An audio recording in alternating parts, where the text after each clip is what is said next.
Allez, on écoute Bompard. En gros, c'est une bonne idée, le blocage des prix. C'est très bien de proposer ça, je trouve qu'ils ont raison. Sur lesquels, évidemment, ils n'ont aucun poids et aucune responsabilité. Donc, bien sûr qu'il faut agir et il faut le faire tout de suite. Et j'entendais le Rassemblement national dire non, monsieur Bardella, c'est pas ça qu'il faut faire. Bah écoutez, il faut baisser. Eux, ils proposent une baisse de la TVA de 20 à 5,5 sur le prix du carburant. Sur l'augmentation du prix. Mais alors d'abord, c'est inefficace. Vous savez, quand il y a eu une baisse de la TVA sur la restauration, 90% de la baisse n'a pas été répercutée sur les prix. Donc, c'est inefficace.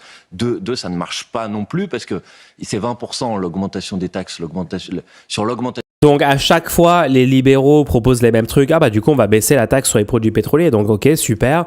Eux, ils adorent ça parce que ça fait manque à gagner de rentrée d'argent pour l'État. Et donc après, ça peut être un super argument pour appliquer la politique que eux veulent de privatisation massive, d'austérité et tout, puisque moins d'argent dans les caisses, ah bah trop bien, on va pouvoir justifier des coupes budgétaires. Donc ça, ils adorent ça pour cette raison-là. Mais en plus, évidemment, Total peut littéralement maintenir le même prix de vente et ah d'accord, donc il y a moins de taxes, bah nous on va augmenter notre marge de profit. On va profiter de la crise, de cette flambée des prix pour maintenir le prix final pour les gens, puisqu'ils achètent déjà à ce prix-là actuellement, donc ils peuvent continuer. D'accord, là, dans la réunion des actionnaires de Total et tout, dans une petite salle obscure, ils peuvent très bien avoir ce raisonnement-là. Attendez, mais ils payent déjà, je sais pas, 1,50 le litre et tout, donc ils peuvent continuer de payer ça. Donc si l'État fait une baisse qui conduit à 10% de prix en moins à la pompe, bah nous, on peut faire une augmentation du prix. Comme ça, c'est le même prix que la veille, et c'est juste qu'on a augmenté notre marge de profit. Ou maintenu notre marge de profit. Si en effet, ils le payent plus cher à l'achat. Tu veux dire, comme pour le Covid, ils feraient quand même pas ça? Ouais, c'est littéralement ce qui s'est passé pendant tout le Covid. Dans les supermarchés, dans tout un tas d'industries. Du prix, les taxes, c'est 20%. Donc ça veut dire qu'au lieu d'avoir une augmentation de 30 centimes sur le prix du gasoil, vous aurez une augmentation de 24 centimes. Et puis surtout, de la part de M. Bardella et du Rassemblement national, son objectif, comme toujours, c'est de protéger les grands distributeurs, les géants du pétrole, Total, qui se fait des milliards. Les multinationales, c'est ça ? Mais évidemment. Le RN est le protecteur du multinational. Quand vous refusez de bloquer les prix, les seuls que vous ne voulez pas mettre à contribution, c'est-à-dire vous mettez à contribution les gens, parce que le prix va augmenter de 24 centimes, vous mettez à contribution l'État, puisque c'est moins de recettes fiscales pour l'État, les seuls que vous ne touchez pas, que vous ne mettez pas à contribution, c'est les géants de la distribution du pétrole qui se font des profits gigantesques sur cette spéculation et que vous ne mettez pas à contribution. M. Bardella les protège. Eh ben moi, je veux protéger les Françaises et les Français. Manuel Bompard, si on bloque les prix, c'est l'État qui doit compenser intégralement. Manuel Blocard. Donc les pertes des distributeurs, des raffineurs. Vous avez chiffré ? Mais non, c'est absolument... Quoi ? Attendez ! Ah oui, ils se sont tous passés le mot, donc ça va être ça leur élément de propagande pour dire non, LFI a tort parce que s'il y a un blocage des prix, bah en fait ça va coûter plein d'argent au public. Attends.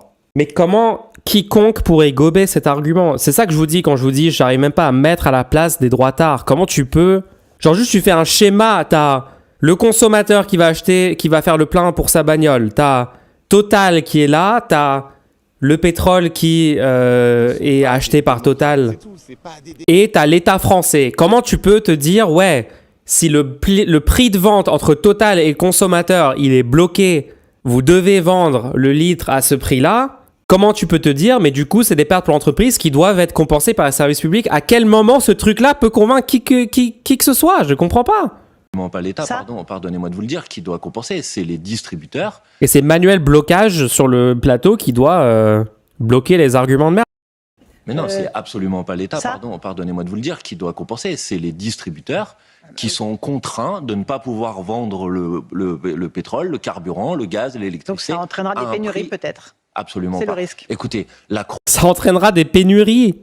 Quoi ? Croatie vient d'annoncer qu'elle allait le faire. La Hongrie, de Monsieur Orban, vous voyez, que vous n'aimez pas. Monsieur Bardella, il ferait mieux peut-être sur ce coup-là, au moins d'écouter Monsieur Orban. Mais attendez, franchement, vous savez qu'en France, on fait des blocages des prix. On l'a fait pendant le Covid sur le prix. Ça, c'est le move de goalpost permanent de la droite. Ils peuvent pas faire autre chose parce qu'ils ont tort sur le fond. Donc, dès que tu débunkes un argument, ah non, ce n'est pas possible de le faire, ça va créer une pénurie. Mais regardez, tel pays le fait, donc c'est possible. Donc là, normalement, c'est fini. Tu peux plus essayer de faire croire aux gens que c'est impossible parce qu'il y a un pays qui le fait. Techniquement, donc c'est techniquement possible de le faire. Et donc là, paniqué, Laurence Ferrari essaye de chercher mentalement une façon de contrer l'argument, remarque que c'est la Hongrie dont on parle et donc que c'est Orban au pouvoir. Et donc c'est haha, mais du coup, les personnes qui font ce truc-là, vous les aimez pas. Et donc, vous êtes un peu hypocrite. Bah non, en fait, c'est un contre-exemple pour montrer que tu avais tort sur le premier argument. Et maintenant, tu sors un argument où tu vas encore une fois avoir tort. Parce que c'est un sophisme de dire, ah, mais ton exemple inclut une personne que tu n'aimes pas. Et donc, l'exemple n'est pas valide. Du gel hydroalcoolique, il n'y a pas eu de pénurie Dans de les gel années hydroalcoolique. 90 aussi, au moment de la guerre. La première guerre du Golfe, il y a eu 5 semaines pendant lesquelles on Oui, et si ça avait été un gouvernement de gauche, ils auraient dit, ah, mais eux, c'est des communistes, tu vois. C'est incroyable. des blocages des prix. On l'a fait pendant le Covid sur le prix du gel hydroalcoolique. Il n'y a pas eu de pénurie Dans de les gel années hydroalcoolique. 90 aussi, au moment de la guerre. La première guerre du Golfe, il y a eu 5 semaines pendant lesquelles on a bloqué les prix du carburant. C'est une mesure très simple à mettre en place. Et honnêtement, elle protège le pouvoir d'achat des Françaises et des Français. Et vous ne demandez Et en pas un France, c'est la chèque grande énergie priorité. pour aider les Français, comme ça a été le cas Mais en fait, il y a si vous quelques années bloquez les prix du carburant, du gaz, de l'électricité, vous allez non seulement aider les particuliers, en plus vous allez aider les petites et les moyennes entreprises. Donc le truc de chèque énergie, c'est une pure arnaque néolibérale, hein, comme tout le reste de ce que propose la droite et l'extrême droite. Ce truc-là, c'est laissons les grosses multinationales pétrolières s'enrichir, leurs actionnaires surtout, s'enrichir sur cette crise mondiale. Et on va littéralement dépenser votre argent, notre argent collectif, l'argent public des Français, pour subventionner leur marge de profit en donnant un chèque énergie à des gens. Donc c'est la politique inverse d'une politique rationnelle dans l'intérêt général. Et bien sûr, ils vont essayer de faire... Peut-être qu'ils vont faire ça au final, parce que bon, je pense que... Vu que tout ce qu'a proposé la gauche depuis 8 ans, ils ont fait l'inverse, à mon avis, ils vont pas faire le blocage des prix. Pour ça, il faudrait que la gauche ait une majorité absolue à l'Assemblée et soit au gouvernement, en fait. Ce qui sera le cas après 2027, mais qui n'est pas pour le moment le cas. Et donc, ils vont peut-être faire le truc chèque énergie, enfin, ils vont faire une micro-mesure de merde, comme tout ce qu'ils ont fait pendant le Covid. Et pendant l'inflation, la flambée des prix pendant l'Ukraine, quoi. Je trouve que Bompard devrait adopter une stratégie de chantage, genre « Ah, ça vous choque qu'on propose de bloquer des prix? Vous préférez qu'on nationalise l'intégralité de Total? Ouais, ça pourrait être bien. » Mélenchon a dit que Total avait fait les plus gros profits de toute l'histoire de France récemment. Total, dividende, actionnaire 2025. Est-ce qu'on a ces infos très rapidement? Total des dividendes. Non, je le veux dans l'autre sens. Ah, on a un article Alternative économique. Parmi les plus grosses entreprises françaises, 20 pèsent pour les 2/3 des dividendes versés ces 30 dernières années. Répartition par entreprise du montant total de dividendes versés entre 1995 et 2024. Total Énergie, 117 milliards. Moi, j'aimerais bien voir juste en 2025, par exemple. Total Énergie a augmenté son dividende en 2025 malgré des profits en baisse en 2024. Le groupe a également annoncé en septembre dernier réduire l'ampleur de ses investissements d'1 milliard. On peut pas avoir le montant? On peut pas avoir une courbe pour Total? Non. On trouvera jamais. Total Énergie, profit par année, bénéfice, Boursorama, page introuvable. Ok. Ah, le bénéfice net de Total en 2025 est à 13,1 milliards de dollars. Voilà. Et c'était un recul par rapport à 2024. Et je pense aussi par rapport à 2023. Mais c'est quand même absolument massif de faire 13 milliards de bénéfices nets. BPT, faudrait un blocage des marges, non? Bah moi, ça me gêne pas si la marge, elle baisse, hein. BPT, ok, c'est souvent une augmentation artificielle des prix, mais s'il y a une pénurie, on fait quoi? La flambée des prix enraye la raréfaction, non? On est d'accord, l'excuse pour l'augmentation, c'est la raréfaction. Ouais, en fait, l'argument de la gauche, c'est de dire, vu que ces entreprises, vu que les distributeurs de pétrole font actuellement des profits gigantesques, il y a de la marge, sans mauvais jeu de mots, il y a de la marge pour ne pas faire exploser les prix, ne pas faire même peut-être pour ne pas les augmenter, il faudrait faire les maths là-dessus. Et juste les actionnaires vont avoir moins de dividendes cette année et dans les années qui viennent potentiellement. Mais bon, vu qu'ils ne contribuent en rien à la production et qu'ils sont juste des parasites économiquement, en fait, ça peut être bien qu'ils aient moins de dividendes. De toute façon, qu'est-ce qu'ils font avec leurs dividendes? Ils deviennent turbo-riches et financent des partis d'extrême droite pour qu'il y ait des déportations de masse et la police qui tue des personnes non blanches dans les rues. Donc bon, moi, ça me gêne pas trop, hein. Si la classe capitaliste française accumule moins de richesses cette année à cause de ça. Les artisans, les boulangers. On sait que par exemple, quand le prix de l'électricité augmente fortement, c'est les boulangers qui se retrouvent dans la difficulté. Et au moins, vous n'avez pas besoin de débloquer des chèques énergie. Parce que débloquer des chèques énergie, c'est faire payer le budget de l'État. Et faire payer le budget de l'État, ça se répercute ensuite, évidemment, dans des coupes, comme on a pu le voir lors du dernier budget, sur la santé, sur l'éducation nationale, 4000 postes supprimés. sur tout ça. Donc, et ce qu'il faut faire, c'est mettre à contribution les grandes multinationales qui s'enrichissent sur le dos des Françaises et des Français. Comment vous pouvez accepter l'idée que dans une situation comme celle-ci, tout le monde doit se serrer la ceinture, les gens qui galèrent déjà beaucoup vont plus pouvoir remplir leur voiture, mais les seuls qui vont s'en mettre plein les poches, c'est des grandes entreprises qui ont déjà fait des records de profit après la guerre en Ukraine. Ça, c'est... Ah oui, et pardon, ne pensez pas que ce truc-là va impacter seulement la vente de pétrole, genre quand tu vas remplir ta voiture ou quoi. Hein, comme source d'énergie, les hydrocarbures, c'est utilisé dans toute l'industrie. Les dérivés du pétrole sont utilisés pour faire du plastique, etc., etc., etc. Donc une pénurie mondiale de pétrole à cause du détroit d'Ormuz bloqué impacte toute l'économie mondiale, hein, sur plein de productions, plein de filières industrielles. C'est un truc généralisé. Il y a encore plein de productions d'énergie électrique dans le monde, je pense la majorité qui est à base d'énergie fossile, dont une partie des centrales, et les centrales à charbon, mais il y a aussi des centrales à d'autres hydrocarbures. Donc augmentation des prix de l'électricité, même de toute façon pour l'Union européenne, vu que il y a le marché européen de l'électricité catastrophique là, qui fait que le prix des productions, le prix de l'électricité varie avec la dernière centrale en activité, qui est une centrale à énergie fossile, donc bon, ça va impacter le prix de l'électricité. BPT, si les prix restent bloqués, on risque la pénurie à terme. Faudrait proposer un truc qui prenne en compte le risque de pénurie, genre blocage des marges au lieu de blocage des prix. Ils vendront pas à perte. Ouais, ça peut être plus précis, ouais, ça peut être plus juste peut-être de dire blocage des marges. Mais après, on est d'accord que le truc ça va créer une pénurie, et ça créerait une pénurie. Enfin, le truc de pénurie, c'est seulement si ça devient à perte, mais tant qu'il y a du profit qui est fait dessus, il y a une activité viable économiquement pour vendre le pétrole, quoi.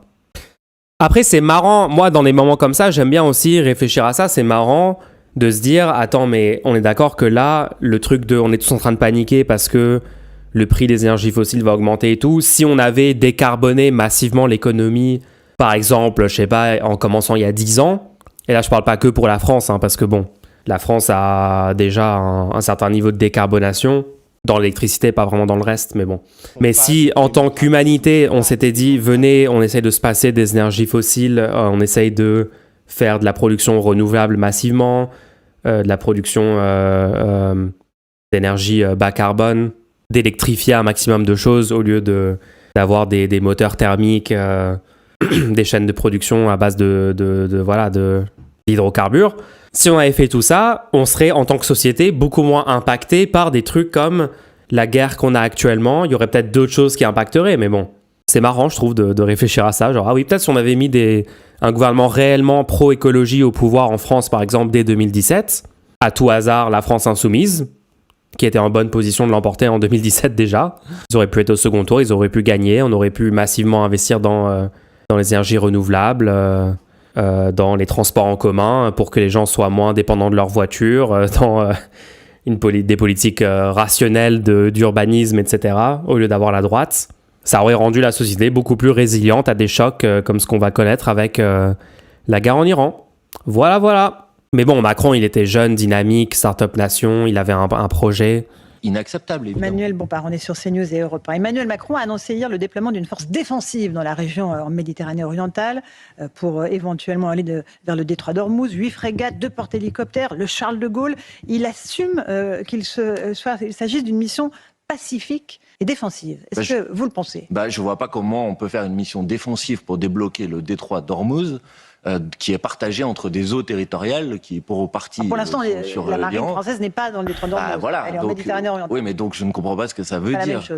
Donc je pense que, en tout cas, moi, ce à quoi j'aspire, pour les raisons qu'on a évoquées avant, c'est-à-dire les conditions économiques, et évidemment protéger les populations civiles en Iran, au Liban, c'est que la France doit agir pour un cessez-le-feu global, immédiat, le plus rapidement possible. Et peut-être aussi pour protéger ses propres ressortissants, qui 400 000 dans la région du Golfe, éventuellement les évacuer. Évidemment, mais Désolé, mais la façon dont ces médias propagandistes et un tas d'acteurs dans les pays occidentaux focalisent le débat sur leurs ressortissants dans la région.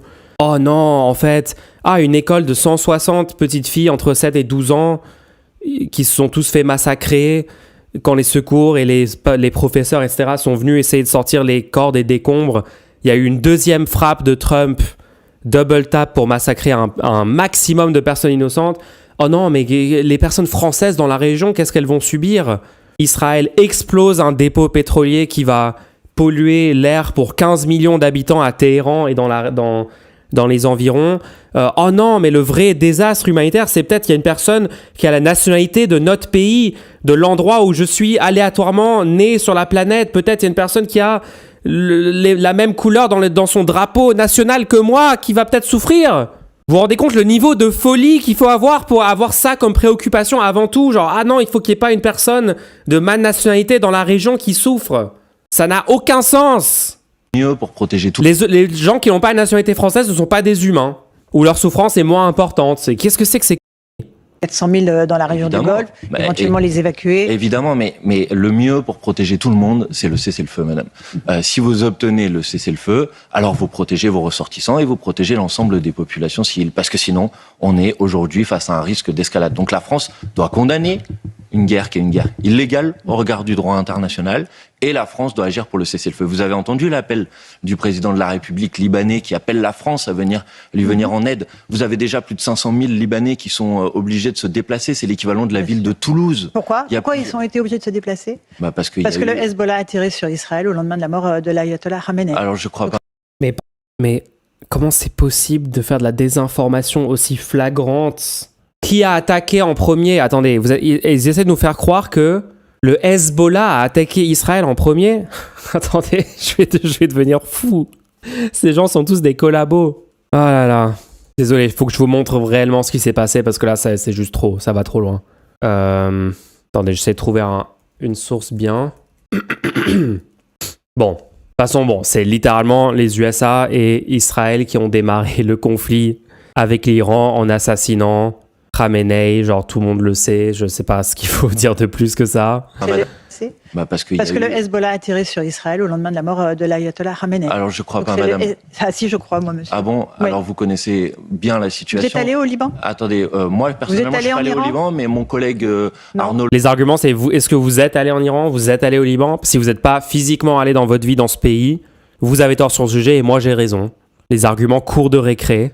Bien la situation. Vous êtes allé au Liban? Attendez, moi personnellement je suis pas allé au Liban, mais mon collègue Arnaud Legal qui préside la commission parlementaire. Attendez madame, moi je suis allé. Je vous pose des questions. Est-ce que vous connaissez le terrain? Je ne suis pas allé que je ne connais pas la situation. Est-ce que vous savez, madame, est-ce que vous savez que depuis le cessez-le-feu qui a été passé à la fin de l'année 2024, il y a eu 1800 violations du cessez-le-feu avant tout tir du Hezbollah de la part de l'armée israélienne. Ouais, mais est-ce que tu étais là, Bompard, en fait? Parce que là, tu nous cites des faits, des chiffres, des choses sourcées par des instituts internationaux, par des journalistes qui ont croisé, etc. Si tu n'étais pas physiquement là, tu peux pas savoir, en fait. De ce cessez-le-feu et de cet accord de cessez-le-feu. Qui a ouvert le feu après la mort de l'ayatollah Khamenei sur Israël? Il y a eu des attaques. Le Hezbollah. Qui a ouvert le feu après la mort de... Donc voilà, retenez, quand c'est un Iranien qui meurt, il est mort. Il n'a pas été tué. Il est mort, il est décédé. C'est un décès. On ne sait pas comment il est mort. Peut-être il était vieux, peut-être il était malade. Le décès, malencontreusement, voilà, oups. Khamenei est décédé de cause inconnue. Et par contre, qui a attaqué suite à ça? C'est incroyable sur le niveau de propagande. Le niveau de propagande! Jordanix, possible de monter vite fait ou pas? Pourquoi? Tu veux parler de quoi? Qui a donné un coup de poing après cette fée poignardée? Non, mais là, c'est pire que ça, parce que là, tu dis cette fée poignardée, mais cette fée poignardée, tu sais qu'il y a quelqu'un qui a poignardé. Là, il est mort, donc c'est même pas... On sait même pas s'il y a quelqu'un qui a causé la mort de Khamenei, ainsi que 160 civils, petites filles pour la plupart, dans une école, ainsi que des dizaines d'autres... hauts gradés iraniens et leurs familles, la famille de toutes ces personnes également. Il a perdu la vie. Oups. Qui a ouvert le feu après la mort de l'ayatollah Khamenei sur Israël? Il y a eu des attaques le Hezbollah. Non, madame, il y a eu des attaques du Hezbollah qui, avant la mort de l'ayatollah Khamenei, a cessé le feu 1800 fois, madame. C'est le gouvernement israélien. Donc vous pouvez, si vous voulez, essayer de donner une quelconque légitimité à une guerre qui n'en a absolument aucune. Je rappelle les faits, monsieur Madame, Je rappelle les faits. Il y a eu des frappes américaines et israéliennes sur Téhéran. Les faits, est-ce que ce que je viens de dire est faux? Le Hezbollah a attaqué Israël. Ce sont les faits Madame, Je suis désolée. est-ce que ce que je viens de dire est faux? Est-ce qu'il y a Voilà, eu moi je vous dis ce 1800... qui s'est passé. Non, mais vous voulez les faits. Est-ce qu'il y a eu 1800 violations du cessez-le-feu par le gouvernement israélien depuis l'accord de cessez-le-feu signé à la fin de En l'année réponse à 2024? des attaques, évidemment, comme toujours. Non, absolument pas, madame. Absolument pas. Pardon, Évidemment, vous voulez parler comme des faits, toujours. là, en l'occurrence, Télé Netanyahou en 4K sur toutes les chaînes. pas des faits. Bref, Alors.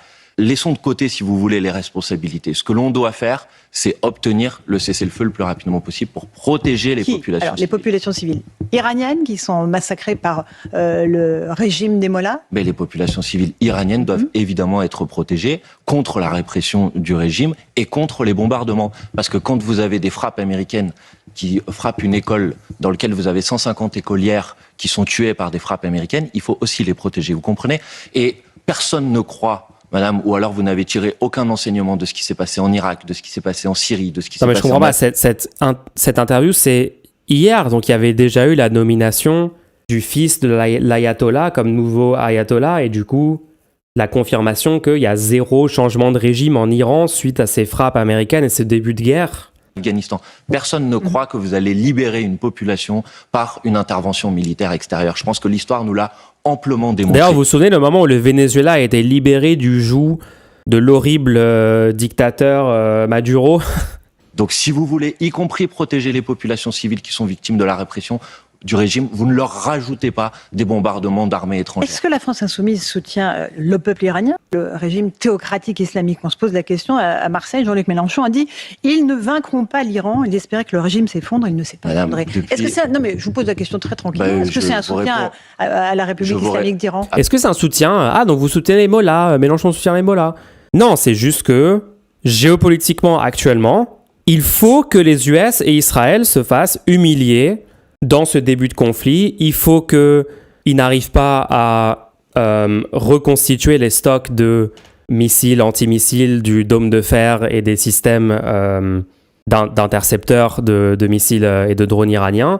Il faut que, et je dis ça pour la stabilité géopolitique de la région, hein, je suis désolé, mais le nombre de morts qui vont être causés par une guerre, par un embrasement, ce qui est le cas depuis 12 jours, mais un embrasement qui pourrait encore s'accentuer de ce conflit régional maintenant, le nombre de morts causés par ça est largement plus de personnes que les personnes massacrées par le régime des mollahs en Iran, qui évidemment est un régime complètement horrible, désastreux, dystopique, qui a tiré ouvertement sur des civils qui protestaient contre l'ordre injuste dans leur pays, évidemment, mais là, juste pour des questions de minimisation de la souffrance et du nombre de morts, oui, il faut qu'il y ait une défaite militaire claire des États-Unis.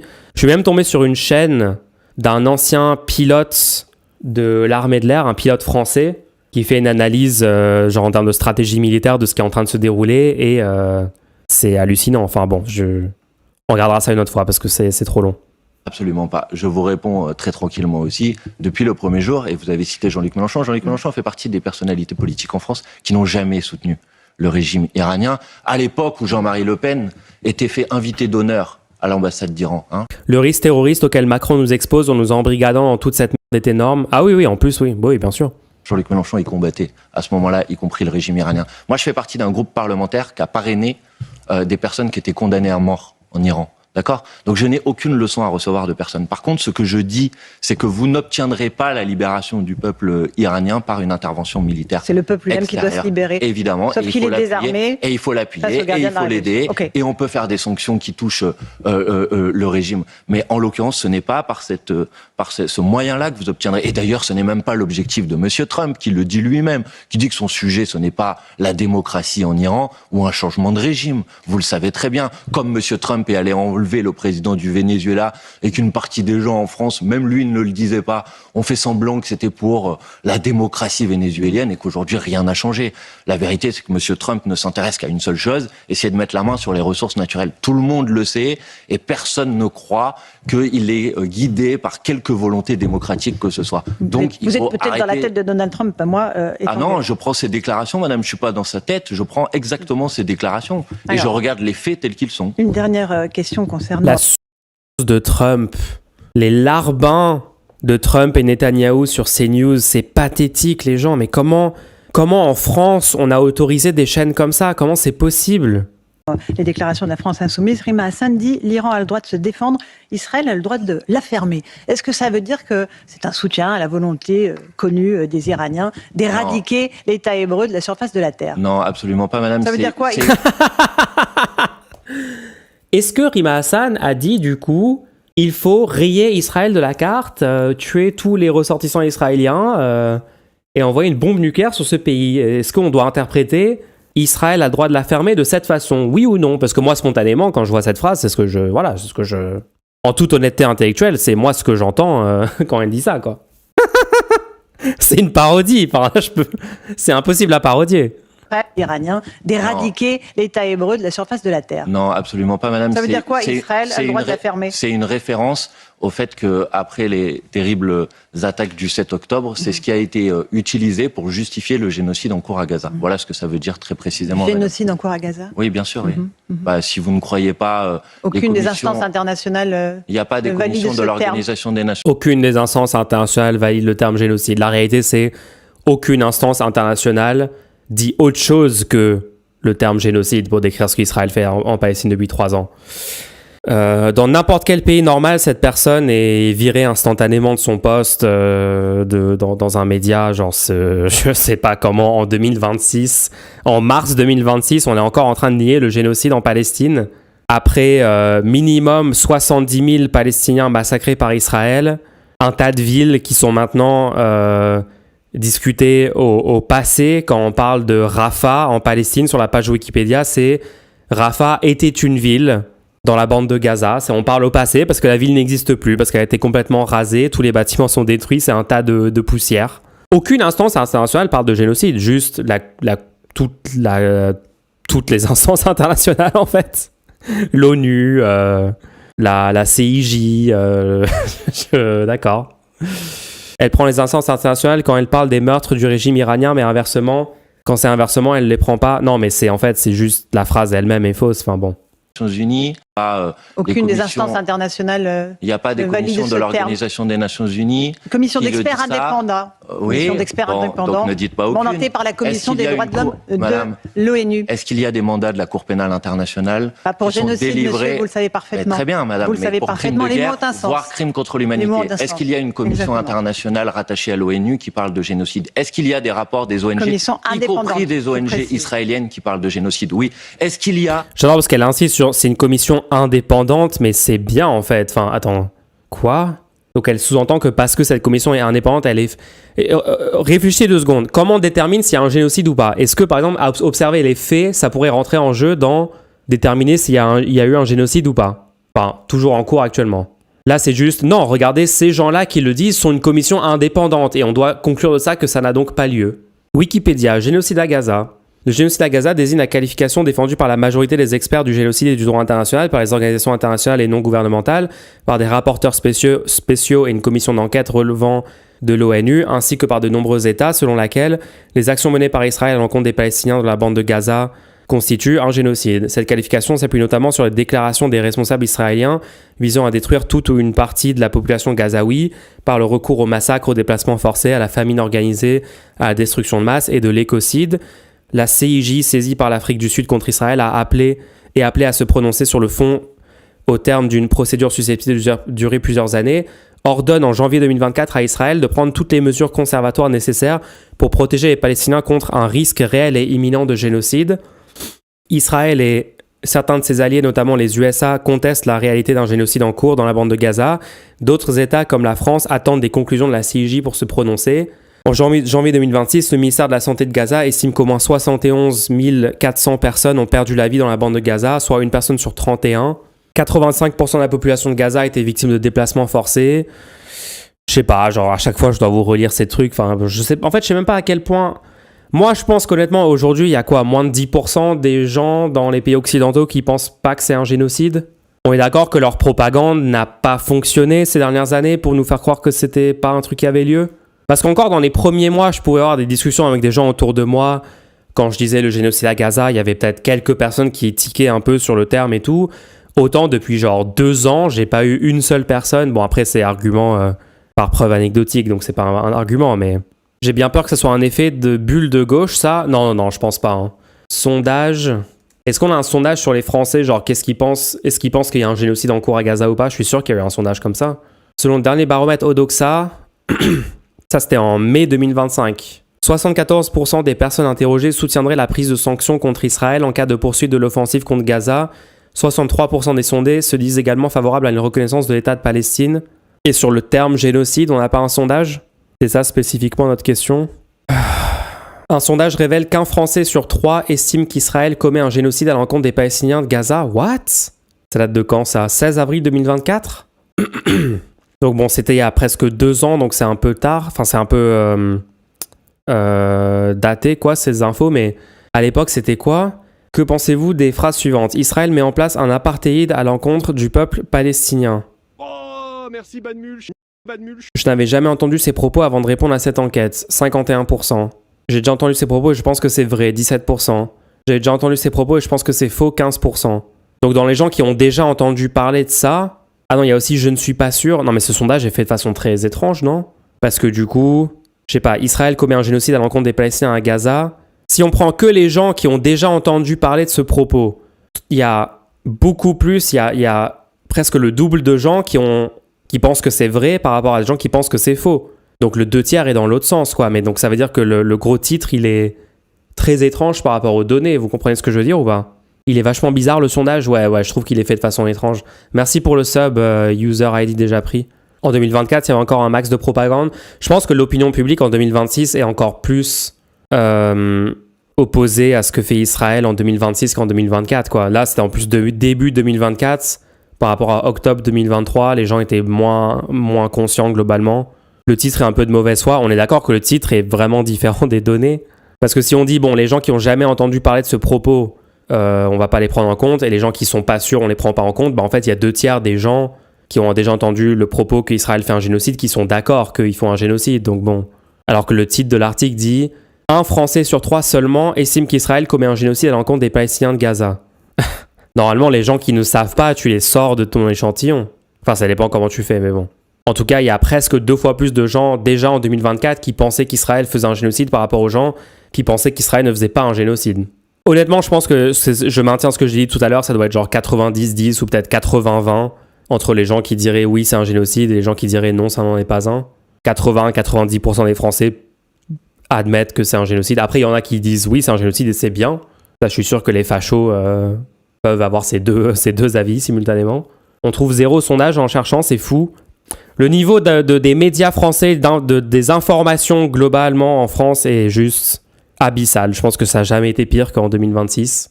En plus, avec l'enchitification de Google, l'enchitification des réseaux, enfin bon. C'est une catastrophe. Une publication de Human Rights Watch hier, Bien sûr, mais... ONG qui dit que, y compris en ce moment dans ce qui se passe au Liban, Israël utilise... Dire que Glucksmann est dans la liste de gens qui pensent qu'il n'y a pas de génocide, ouais. Glucksmann est dedans. Ruffin avait dit aussi que c'est pas un génocide ce qu'Israël est en train de faire en Palestine, ouais. Souvenez-vous de ça, hein. utilise des armes au phosphore qui sont un crime de guerre. Et comme je voyais que vous invitez régulièrement M. Rafovitch, le porte-parole de l'armée israélienne, peut-être que vous pourriez lui poser la question de savoir si oui ou non ils utilisent des armes au phosphore qui sont des crimes de guerre et qui sont bannis par toutes les règles de la guerre, et par toutes les règles internationales. Je ne suis pas sûr que vous lui poserez la question, mais je regarderai ça avec attention. Je sais que vous regardez beaucoup nos antennes et je m'en félicite. Parlons des municipales. Dimanche prochain, premier tour du scrutin. Vous avez 500 listes, je crois, qui seront présentes c'est ça, à peu près sur le terrain. Vous avez peu de municipalités, on va se le dire, vous en avez à peine 2. Pour l'instant, c'est le cas. La marge de progression, elle est assez facile pour vous. Je crois qu'on va Faut progresser pas massivement dans cette élection municipale. On a déjà largement progressé aux élections européennes. On a massivement progressé dans notre représentation parlementaire à l'Assemblée nationale. France Insoumise, c'est un jeune mouvement, il a 10 ans. Donc, pour l'instant, effectivement, on dirige 2 municipalités qui ont une population inférieure à 20 000 habitants à chaque fois. Et je crois que là, on va diriger davantage de municipalités pour rentrer en force dans les conseils municipaux. Et c'est une bonne nouvelle, je crois, pour les habitantes et les habitants de ces communes, parce que les listes que nous défendons sont les seules listes qui défendent la gratuité de la cantine scolaire, par exemple, qui défendent le développement des centres de santé municipaux, qui défendent le référendum d'initiative citoyenne municipale. Donc si les habitantes et les habitants veulent avoir des politiques au service de leurs besoins fondamentaux, il faut voter pour les listes de la France Manuel Insoumise. Bompard, on est sur CNews Europe 1, vous maintenez partout, vous faites plus de 10%. Aucune alliance avec la gauche. C'est parce que Vous vous maintenez partout, vous ferez plus de 10%. Attends, mais en fait, ils font tout pour que personne comprenne comment marchent les municipales. Si tu fais plus de 10%, ta liste est présente au second tour. C'est pas un choix de te maintenir ou de pas te maintenir. Je comprends même pas ce qu'elle essaye de dire comme mensonge. Donc si vous faites plus de 10%, vous allez vous maintenir, donc vous ne faites pas d'alliance. Mais le but, c'est qu'on comprenne rien. Il y a déjà, les alliances, elles sont faites déjà dans le premier tour. Déjà de base. À Saint-Denis, par exemple, la liste sur laquelle il y a LFI, c'est une liste d'alliance avec le PCF. Il y a littéralement des villes où c'est LFI, PCF, ELV, plus PS, tous sur une même liste. Bref, et oui, je sais les gens, je sais le chat, bien sûr, il y a la fusion de l'entre-deux tours, mais ça, c'est si tu fais moins de 10%, donc sa phrase n'a pas de sens. Au service de leurs besoins Ça veut dire que vous fondamentaux, vous maintenez faut partout. voter pour les listes de la France Manuel Insoumise. Bompard, on est sur CNews Europe 1, vous vous maintenez partout où vous faites plus de 10%. Vous maintenez partout, vous faites plus de 10%. Aucune alliance avec non, c'est la parce gauche. que c'est parce que Aucune alliance avec la gauche. Vous n'allez pas me dire que ça a du sens. au service de leurs besoins Ça veut dire que vous fondamentaux, vous maintenez faut voter partout. pour les listes de la France Manuel Insoumise. Bompard, on est sur CNews Europe 1, vous vous maintenez partout où vous faites plus de 10%. Aucune alliance avec non, c'est la pas gauche. c'est pas ce que je vous dis. Je vous dis que partout où il n'y aura pas de risque de bascule des villes à droite ou à l'extrême droite, effectivement, notre objectif, c'est de pouvoir présenter nos listes au second tour. Mais là où il y a des risques de droite et d'extrême droite, nous, on a une responsabilité. J'ai vu que le parti... Tu peux fusionner même au-dessus de 10%. Attendez, les gens, elle a dit... Donc, ça veut dire que vous allez vous maintenir si vous faites plus de 10%, vous n'allez pas faire des fusions. Mais de toute façon, les listes... Genre, il y a des listes où c'est LFI tout seul sur... Enfin, c'est une liste purement LFI dans telle ville et ils vont peut-être faire plus de 10%. Et ils ont déjà dit ouvertement qu'ils proposeront la fusion avec d'autres listes. Ils fusionneront peut-être avec d'autres listes si jamais ils peuvent. De toute façon, tu peux fusionner même pas au-dessus de 10%. Tu peux fusionner déjà de base au-dessus de 5% déjà. Mais ça, je pense que les médias mainstream n'expliquent à personne. Hein, donc les gens sont désinformés là-dessus. Non, elle a dit à se retirer, je crois. Non, je pense que vous avez entendu l'inverse de ce qu'elle a dit. Hein. Vous n'avez pas entendu ce qu'elle a dit. C'est fusionner avec d'autres à gauche pour gagner les mairies au second tour. Oui, la formulation de sa question n'avait pas de sens. Son raisonnement, c'est en gros, si les autres veulent pas fusionner avec vous, est-ce que vous vous retirez pour les laisser gagner quand même? Mais comment ça, pour les laisser gagner? Mais pour qu'ils soient numéro 1? Parce qu'il y a une énorme prime au numéro 1, évidemment. Tu as les 50% des sièges municipaux. Attendez, je vais Faut voter réécouter. pour les listes de la France Manuel Insoumise. Bompard, on est sur CNews Europe 1, vous vous maintenez partout où vous faites plus de 10%. Aucune alliance avec non, c'est la pas gauche. c'est pas ce que je vous dis. Je vous dis que partout où il n'y aura pas de risque de bascule des villes à droite ou à l'extrême droite, effectivement, notre objectif, c'est de pouvoir présenter nos listes au second tour. Mais là où il y a des risques de droite et d'extrême droite, nous, on a une responsabilité. J'ai vu que le Parti socialiste, dans une décision absolue... Je comprends pas, mais du coup, si jamais il y a une triangulaire où il y a genre RN à 40%, une liste, je sais pas, PS à 30%, une liste LFI à 30%, donc toutes ces listes sont au second tour, et il faut juste éviter la situation où RN arrive numéro 1 et du coup à la mairie, et ben dans ce cas-là, il faut que les deux listes fusionnent, non? Avec une négociation, et LFI a été super clair sur ce sujet-là, où il serait pour la fusion. Et le PS, eux, par contre, ont dit non, on fusionnera, enfin, le PS au niveau national, hein, parce que localement, ils peuvent très bien désobéir à ces consignes, mais les gens du PS nationalement ont dit jamais on fera des alliances avec LFI, jamais on fera des fusions avec LFI, ça serait horrible, ça serait un scandale. Enfin, en fait, la question que Laurence Ferrari pose à LFI n'a juste aucun sens. C'est le PS qui veut pas, c'est pas LFI, donc c'est pour ça que ça n'a aucun sens. Le sous-entendu de toutes ces questions sont de la pure désinformation. Dans la situation que tu décris, le PS demanderait à LFI de se retirer. LFI veut une fusion dans la situation que tu as décrite. Ouais, exactement. Sauf que Laurence Ferrari sous-entend que si LFI ne se retire pas, ce sera à cause d'eux que la ville serait gagnée par l'extrême droite. Sauf que bah non, puisqu'il y a l'option fusion qui est la norme normalement. droite et d'extrême droite, nous, on a une Il faut faire croire à tout le monde que la désunion, c'est la faute de LFI. Ouais, alors que la réalité, c'est juste l'inverse. En fait... L'objectif, c'est de pouvoir présenter nos listes au second tour. Mais là où il y a des risques de droite et d'extrême droite, nous, on a une responsabilité. J'ai vu que le Parti socialiste, dans une décision absolument irresponsable, considère que ce n'est pas grave, en quelque sorte, que des dizaines de villes puissent basculer à la droite ou à l'extrême droite. Bah, pas nous.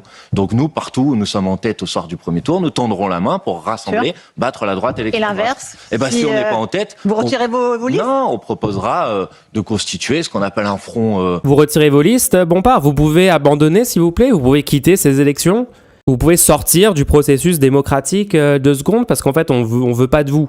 Nous, les fachos. Bah, écoutez, je pense qu'ils vont peut-être ne pas faire ça, du coup. Je pense qu'ils vont pas écouter Laurence Ferrari sur l'idée qu'ils doivent abandonner les élections. Genre, qu'est-ce que c'est que ces trucs? Je viens de capter qu'on va avoir toute une séquence. Fort, vous allez virer du PS tous ceux qui ont fusionné avec LFI. Bah non, parce que ça pourrait nuire au PS et les médias mainstream veulent surtout pas nuire au PS.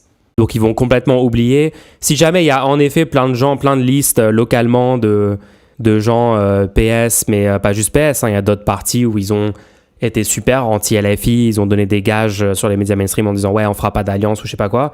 Toute cette fausse gauche-là, si jamais par la suite, en fait, tout ce qu'ils ont raconté est genre techniquement impossible pour eux parce que, quoique, ils sont chauds de laisser gagner l'extrême droite dans un tas de villes, ou la droite en vrai. Bon bref, on verra. Mais toutes leurs hypocrisies à eux sont rarement pointées du doigt par les médias. Le double standard est total là-dessus. Hein. Tondelier aussi reproche à LFI d'avoir des listes. Ouais. Oui, elle a menti elle a essayé de désinformer tout le monde sur le mode du scrutin des municipales en essayant de faire croire qu'il y a un effet spoiler au premier tour et que LFI devrait pas avoir des listes au premier tour ou je sais pas quoi parce que ça réduit les chances de victoire alors que c'est pas du tout comme ça. Que ça marche, c'est proportionnel avec énorme prime au numéro 1. Mais c'est pas une élection uninominale comme les présidentielles, quoi. C'est un scrutin de liste. Comment ça, LFI existe ? C'est un scandale. Est-ce que vous pouvez arrêter ? Ouais. Antifasciste, un front contre l'extrême droite, et donc on proposera ce qu'on a appelé des fusions techniques, c'est-à-dire on se rassemble pour mobiliser l'ensemble des électeurs. Avec qui vous allez vous rassembler ? Parce qu'a priori, le Parti Socialiste n'a pas franchement envie de faire des fusions techniques avec vous. Si le Parti Socialiste prend cette décision, c'est une décision ils l'ont annoncé. Hein. On verra, parce que vous savez, entre ce que dit le Parti Socialiste et ce qu'ils font réellement... Vous avez confiance sur le fait qu'ils vont se rallier à vous ? Non, je dis que s'ils confirment cette intention, je pense qu'ils porteront une responsabilité absolument historique de voir des centaines de milliers de personnes dans notre pays être dirigées demain par des municipalités de droite et d'extrême droite, avec des conséquences, de mon point de vue, qui vont être désastreuses et gravissimes pour les habitantes et les habitants. En meeting à Perpignan, Raphaël Glucksmann a estimé qu'on ne peut pas aller au combat contre l'extrême droite avec un boulet au pied comme la France insoumise. On ne lutte pas contre l'extrême droite avec ceux qui trahissent les principes républicains. Dans notre pays, il a même comparé Jean-Luc Mélenchon. Elle me stresse avec son petit sourire là. Ferrari est particulièrement détestable quand même comme personne. Je sais pas ce que... après, est-ce qu'on peut pas dire ça de tous les éditorialistes des médias mainstream en vrai, hein, mais bon. C'est vrai que là, le petit sourire en coin est genre vraiment psychopathe, quoi. Jean-Marie Le Pen, après qu'il ait ironisé sur des noms à consonance D'abord, Jean-Luc juive. Mélenchon n'a pas ironisé sur des noms à consonance Il les a juive. écorchés volontairement. Non, pas volontairement, puisque lui-même a fait un tweet pour dire qu'il avait écorché involontairement 4 noms, d'ailleurs, et pas que de personnes à consonance juive. Il a écorché, il a écorché le nom de notre propre candidat à Perpignan. Donc je pense que personne ne peut lui faire le reproche de lui vouloir du mal. Donc ça, franchement, c'est une polémique absolument grotesque. Quant à la lutte... Donc il n'est pas Jean-Marie Le Pen, pour répondre à M. Glucksmann. Mais Jean-Luc Mélenchon et Jean-Marie Le Pen sont exactement à l'opposé sur le spectre politique, madame. Je vous ai parlé de l'Iran tout à l'heure pour vous donner un exemple, mais je pourrais vous parler d'autres sujets si vous voulez. Le programme que l'on défend, c'est un programme pleinement inscrit dans les principes républicains et totalement mobilisé dans la lutte contre toutes les formes de racisme, d'antisémitisme. Mauvais argument, Bompard. Moi, honnêtement, si j'étais à la place de Bompard dans ce contexte-là, je pense qu'il aurait été bien de s'énerver et d'accuser Laurence Ferrari d'être une menteuse et une propagandiste, puisque Mélenchon n'a pas écorché le nom de personnes juives volontairement, d'accord ?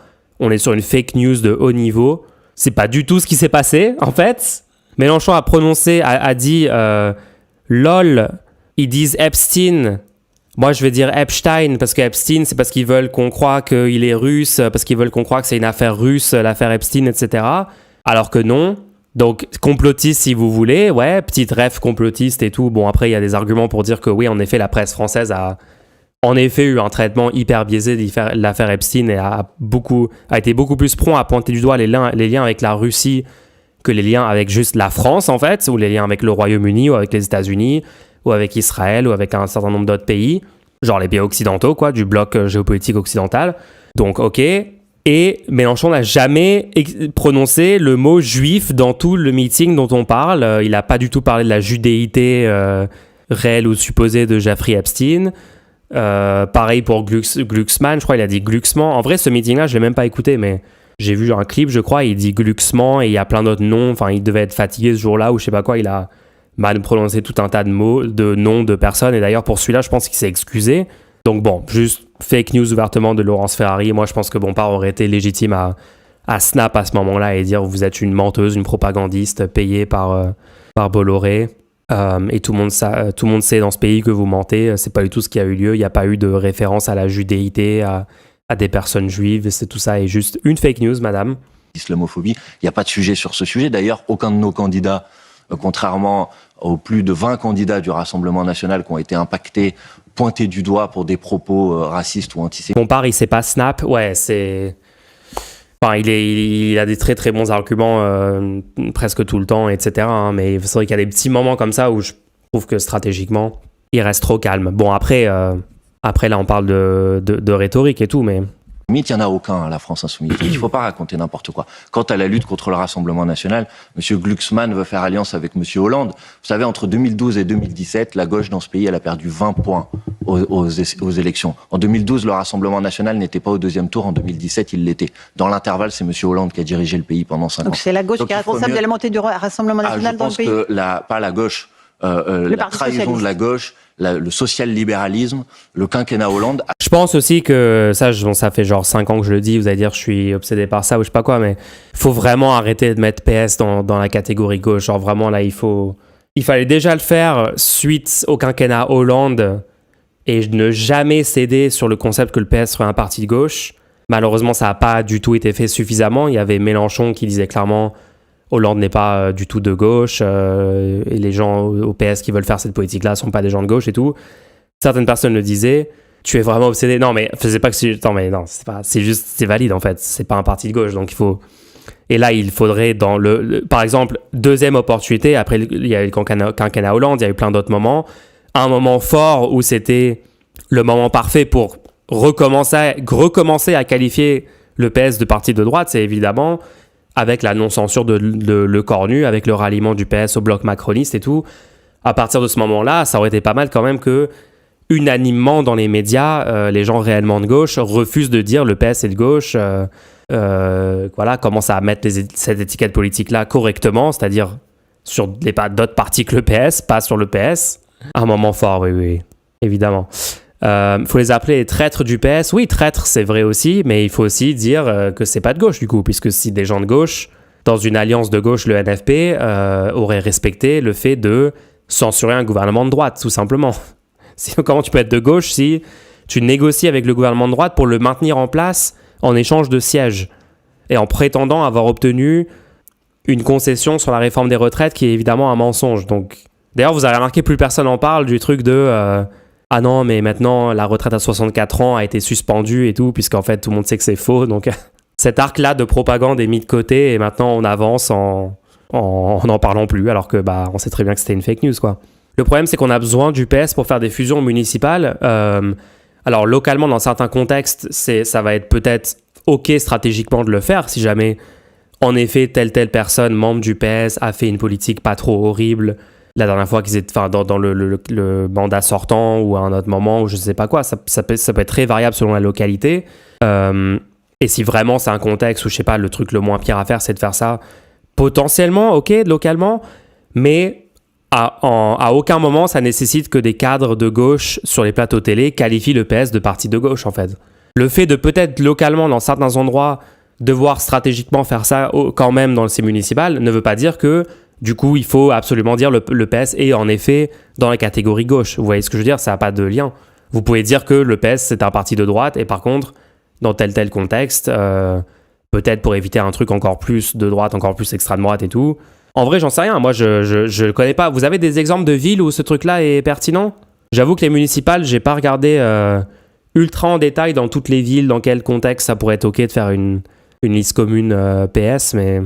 Je vois. Ouais, vous comprenez ce que je suis en train de dire ? Rhétoriquement, il fallait redéplacer la fenêtre d'Overton là où elle devrait être et dire le PS est de droite très explicitement. Hector Balis, non, jamais. Ouais, je sais même pas s'il y a des contextes où ce que je dis là est applicable. Hein.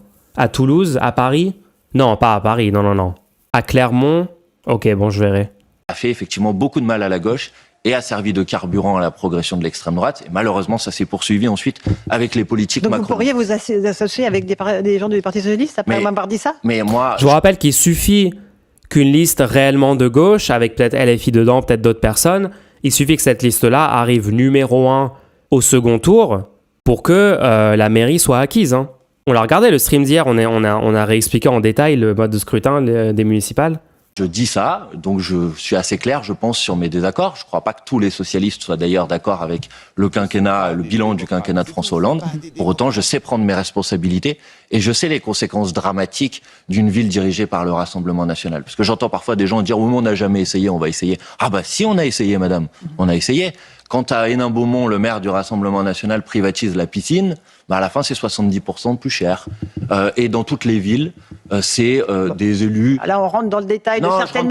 Je ne vais pas ouvrir tous les compteurs de temps de parole. On ne va pas citer... Non, mais dans toutes les villes. Voilà, on va parler comme ça. Dans toutes les villes où le Rassemblement national dirige, par exemple, les premières décisions, c'est d'augmenter leur propre salaire des maires. Vous voyez, c'est couper les subventions au secours populaire, c'est couper les subventions dans les centres sociaux.